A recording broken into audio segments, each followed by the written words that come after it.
We expect that a fair die will roll the same number 1, 2, 3, 4, 5, and 6 an equal number of times.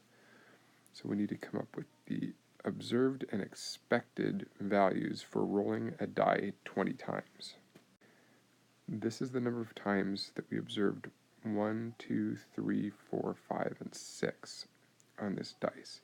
If we roll 20 times and there are 6 sides to each dice, we expect 26th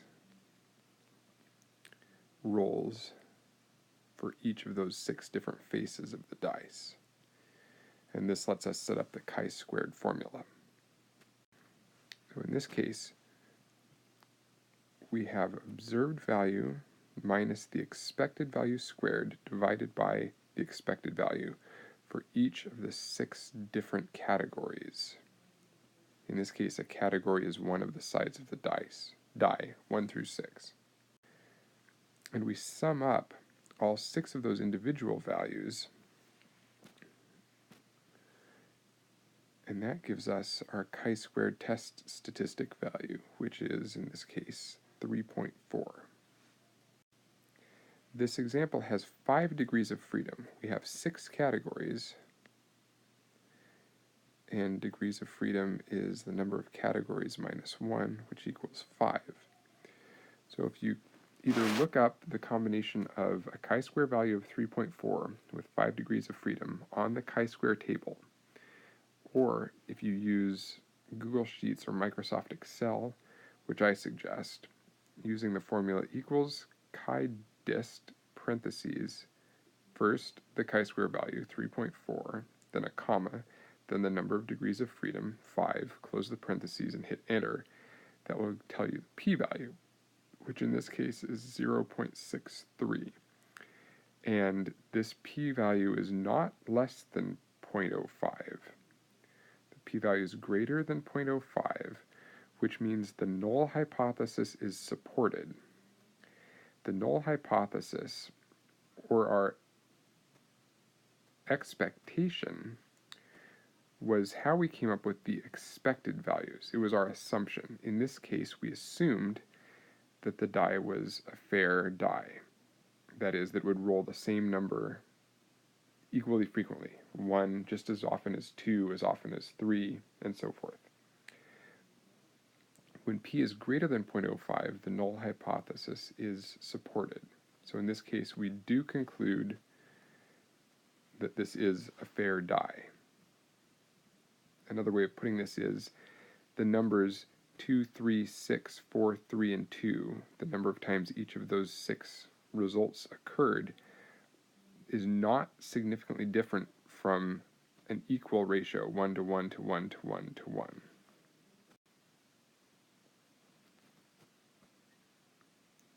This question does not necessitate using the chi-square test. You could use the chi-square test, but here's an easier way to do it. If 2 partners, first, let's assume that the partners are male and female, and they reproduce and they have 6 children. The probability of having a male is 50%. So the probability of them having their first child be male was 50%, or 1/2. The probability of having 2 males in a row is 1/2 times 1/2. That's the first child, the second child.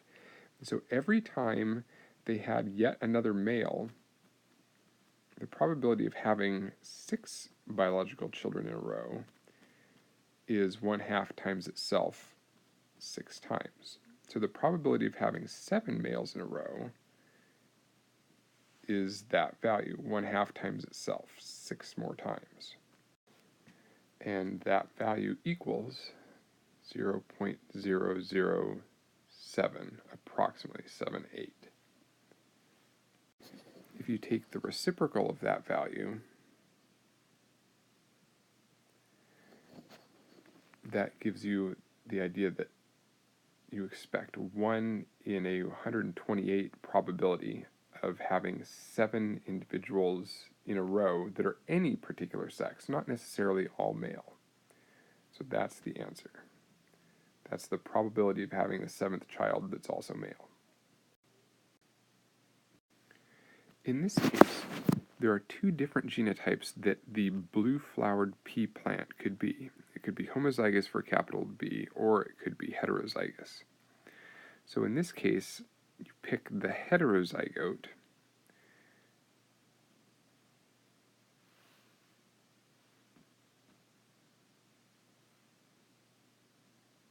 cross it to a tester,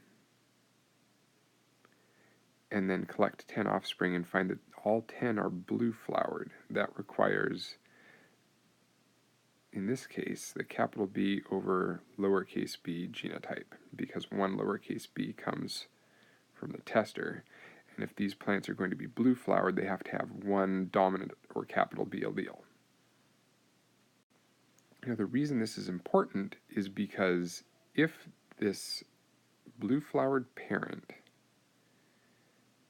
is a heterozygote, sometimes it should have given its lowercase b allele to its offspring, which would have produced a red-flowered plant.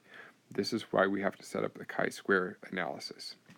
And what we're doing here is we're assuming, based on what I've drawn here, that the parent, this is the P0 generation, that this parent is a heterozygote. So that's our null hypothesis, our expectation. Capital B over lowercase b.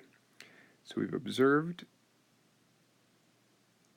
10 offspring, all of whom are blue-flowered, and we've observed 0 red-flowered plants. And if the P0, here's the critical part about the null hypothesis, if the P0 parent's a heterozygote, we would have expected 5 blue-flowered plants and 5 red-flowered plants. Because the Punnett square for that cross, here are the P0 gametes, and here's the tester gamete. So 50% of the offspring would be blue, and the other half should be red. So we would expect 5 and 5. So now we can set up the chi-square formula. And there's that chi-squared formula, observed minus expected squared divided by the expected value. And then you add that for each of the different categories, blue plants and red plants in this case. So observed minus expected squared over expected. And the sum of those two numbers gives us a chi-squared value of 10.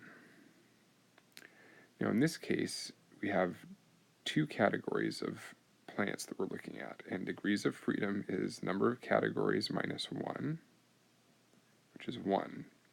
So in a chi-square table or using Excel or Google Sheets equals chi-dist parentheses, the chi-square value, 10, comma, the number of degrees of freedom, close parentheses, hit enter. That tells you that the p-value in this example is approximately 0.0016. And that value of p is less than 0.05. And in this case, we reject the null hypothesis. So p-value less than 0.05 means that our expectation is wrong.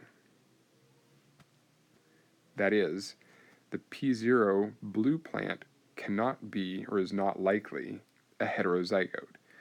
Because if it were a heterozygote, there's a huge difference in the number of observed and expected values we see. If you had 10 plants, 10 offspring, and you're a heterozygote, we should have seen observed at least one red plant, and we would have expected 5.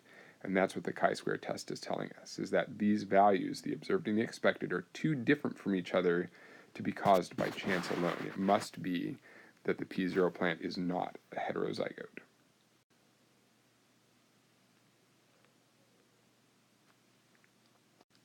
Now, looking at this inheritance pattern, when I say the most likely, again, you're free to argue what you think most likely means if this shows up as a question on a test. What I mean in this case is this inheritance pattern shows up, this trait rather, shows up in every generation right off the bat, I would say the most likely inheritance pattern is that it's a dominant pattern. And that's going to be my starting point for going through and analyzing the pedigree to make sure that every inheritance step agrees with my initial assumption that this is a dominant inheritance pattern. And from an initial inspection, I don't see anything about this pedigree that rules out the possibility of this being a dominant inheritance pattern. It passes from parent to offspring, parent to offspring, parents to offspring, offspring directly to offspring. And so this is all consistent so far with dominance. Now, it's possible that this is a recessive inheritance pattern. For example, individual D could be a carrier. Both of these parents could be homozygous recessive. They'd have to be if they're showing a recessive trait. And in that case, you'd expect the offspring to be affected. And you would expect, in this case, that offspring is affected, inheriting the one mutant allele from parent D. But now I think we see that means that individual A in the third generation also has to be affected. In order for generation 4 to have some affected individuals, that parent B would have to be a carrier. And so half of their alleles, 2 wild types, would go to 2 offspring, and on average, according to Mendelian expectations, the mutant version of their allele would go to the other half of their offspring. And so, although the most likely inheritance pattern is dominant, it is possible that this is a recessive inheritance pattern. It's just less likely because inherently it's less likely for 2 different families whose son and daughter marry to have offspring of their own happen to have the same recessive trait. Plus, it would be unlikely that both of those females would be carriers at the same time, marrying in, or not necessarily marrying in, but mating in from yet other families. So this would involve 1, 2, 3, 4 different families involved in this pedigree, all to have carriers for the same trait. That's another reason why this is the most likely inheritance pattern, dominance.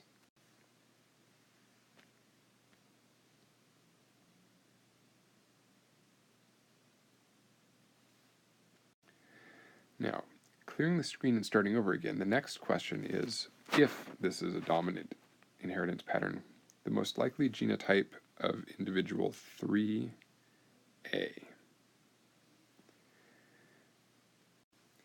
Because this individual has 2 parents that both have the trait, it's possible that this individual is heterozygous, or this individual could be homozygous for the dominant mutation we're assuming. The reason that we know that this individual is not homozygous for the dominant allele is because then that individual would pass that trait on to all of their offspring, which they haven't. So the fact that we see 2 affected offspring and 2 unaffected offspring for a dominant trait, that difference in the phenotypes of the offspring reflects the genotype of this parent for a dominant trait. That means that this individual must have the heterozygous genotype. So they pass a minus to those 2 children that we see are affected, and the plus allele to the 2 children that are unaffected. So heterozygous is the most likely genotype of that individual, given this pedigree, and assuming that this is a dominant inheritance pattern. Now in this question, I haven't told you about the P0 cross, which you know by now we need to know which haplotypes are recombinant and which types are not. So what I'm trying to have you do here is leverage the information that we discussed in class, that when you see 2 values that are less frequent than the others, those are usually the recombinant haplotypes. And in this case, we're talking about recombinant phenotypes, allergic with red hair and wild type with brown hair. And there are 46 total offspring, and we need to know, is 8 plus 9 the number of recombinants out of the total number of individuals, 46? Are these traits linked? Well, the recombination fraction here suggests that they are. That's a recombination fraction of 0.3695. The question, and the reason that we should think about using the chi-square test here, is because we don't know if we've observed enough individuals yet to know whether or not this recombination fraction is statistically different from 0.05. That is, could 0.3695 be the same as 0.5 given that we've looked at a small number of individuals? That would require 23 out of 46, 50% of the offspring to be recombinant. So really, this question is having observed 17 out of 46 individuals much different from having observed 23 out of 46 of individuals with these recombinant phenotypes? So here's the chi-square test. We've got these observed values. We need to come up with our expected values. And in this case, if there are 46 individuals, if these genes or traits were caused by genes that were 50 centimorgans apart, we would expect a 1 to 1 to 1 to 1, an equal ratio of each of those four types, meaning we would expect to see each of these four expected numbers would have to be identical to itself. Thus, we'd expect 11.5 of each of these four different phenotypes to have been observed, and that sums to the same value, 46. So now, once again, we set up the chi-square formula, which I'm not going to work out explicitly this time, but for each one of those four categories, you subtract the expected value from the observed value, square that, divide it by the expected value, and you sum all four of those chi-squared numbers to give you the ultimate chi-square test statistic value, which in this case is 4.26. Now here's a situation where we have four different phenotypes, or four different categories. Number of categories minus 1 is 3, which is the number of degrees of freedom.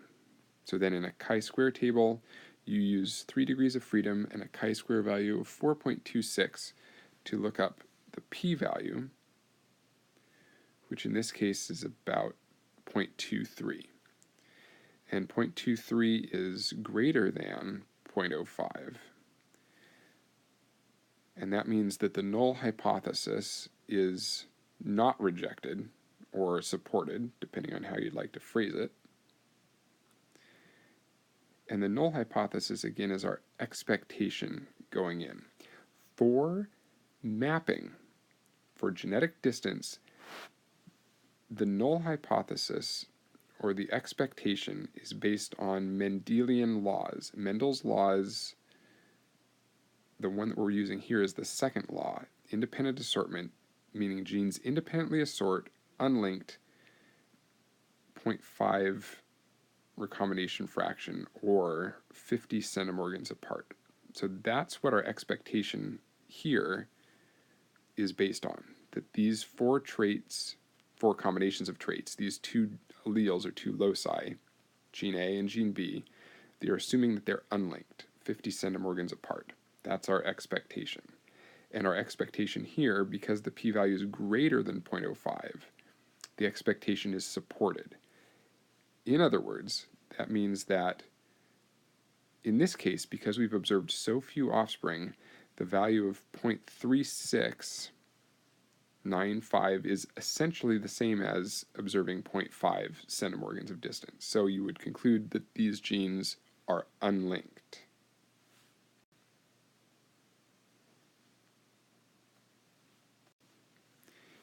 Here we have two genotypes of plants that we're crossing together. We have the pure breeding plant with egg-shaped leaves. So pure breeding means homozygous. Capital E makes egg-shaped leaves. And no floral petals, and that is the lowercase f. So pure breeding, we know the genotype of this parent. We've crossed that parent with an individual with cup-shaped leaves.